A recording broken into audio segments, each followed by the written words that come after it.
Hello, fellow Thrumm users. I just wanted to show you some more involved examples of how easy it is to cut together different cues in the Thrumm library to loop sections and to layer sections, and just some creative effects that I've used on some of these cues as well.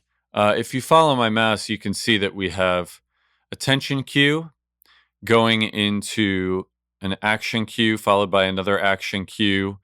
We've layered in some risers to create some transitions, and then a very suspenseful drone out of it. This is an action sequence with, gunshots, and check it out from tension to action.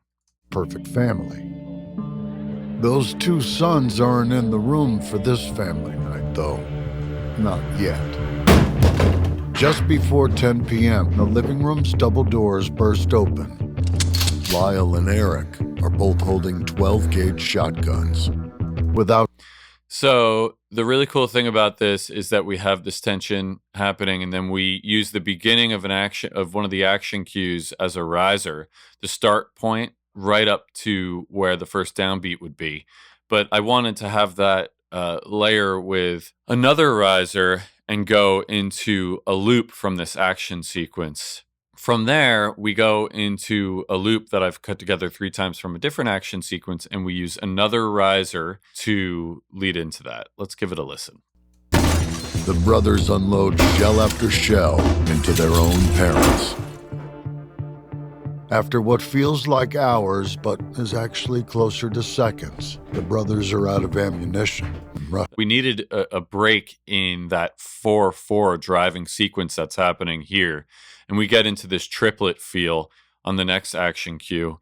Another thing to draw your attention to, you can do this in Reaper, you can put effects right on items. I'll show you what I have going on here. If there's a really gritty scene happening, our cues play very nice with effects like Decapitator just to make things a bit more distorted. I also really like to use Crystallizer, as well as Tremolator sometimes to give something more of a pulse. So these are just some really cool things you can do with this library. With so many cues in the same key and the same tempo, so many different cues can be cut together on the grid, so you can really customize these already sophisticated sounding cues, and you can sew them together with things like risers, and you can affect them individually, and they just really play nice.